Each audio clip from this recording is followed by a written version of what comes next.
Brasil ocupa o segundo lugar em burnout. E você sabe que agora, em janeiro, o burnout tornou-se uma doença ocupacional.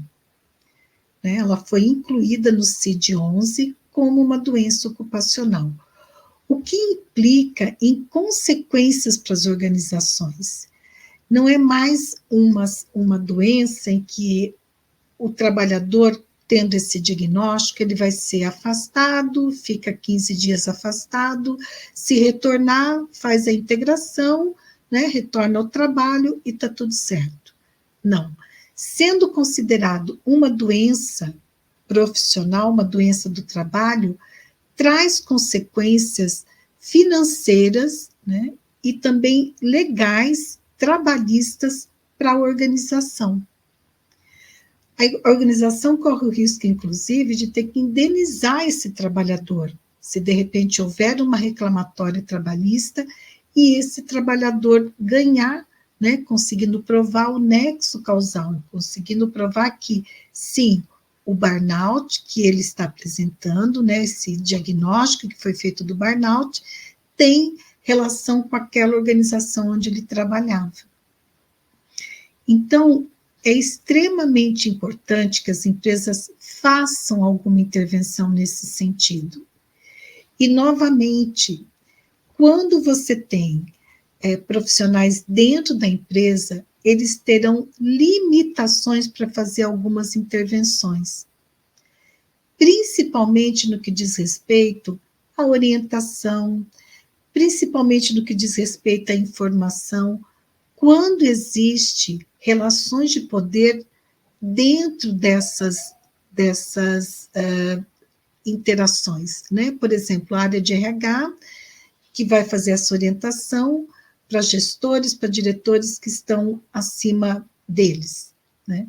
É possível passar informação? É, mas tem algumas questões, alguns temas que, para serem abordados, vai ficar difícil e vai ter uma limitação mesmo se houver uma relação hierárquica de poder entre essas pessoas, ou seja, entre a área de recursos humanos, gestão de pessoas e as lideranças que vão ser orientadas, informadas, enfim.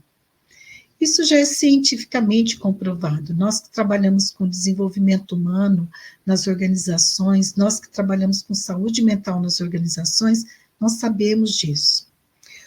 Uma outra informação que é importante, né, que você saiba, quando nós estamos falando desse cenário, onde muitas colegas querem iniciar na consultoria, mas não sabem como começar. E que é um cenário de possibilidades, de oportunidades. Olha só.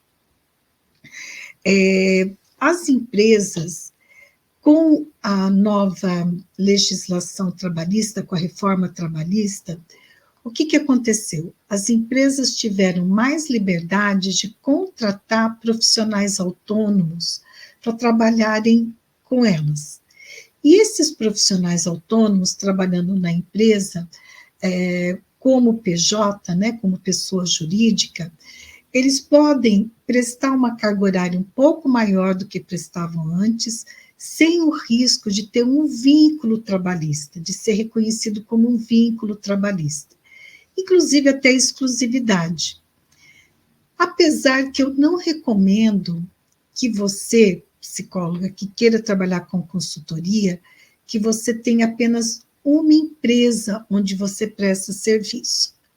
No início, pode até ser uma alternativa para você, né? Você teve a oportunidade, então você vai e começa a prestar serviço para essa empresa. Mas você precisa ter clareza que a médio e longo prazo, ou talvez até a médio e longo prazo, você precisa se planejar, ter um método para prospectar outras empresas clientes, para que você não fique na dependência apenas de uma empresa. Mas a reforma trabalhista, ela dá, então, uma maior liberdade para as organizações e para as empresas contratarem profissionais PJ e trabalharem sem esse risco de criar um vínculo. Claro que tem algumas questões, algumas condições que precisam ser observadas pela empresa, né, para que não caracterize esse vínculo, mas a exclusividade não existe mais. Bom, até tem um masterclass que eu fiz com a doutora Maiara Bispo, que eu vou deixar, quem está aqui no YouTube, eu vou deixar para você poder assistir, se você quiser, onde ela fala também sobre essa questão da pejotização e os cuidados que tanto a empresa quanto o profissional precisam ter. Então, no final do vídeo, eu deixo já assinalado esse masterclass, ok?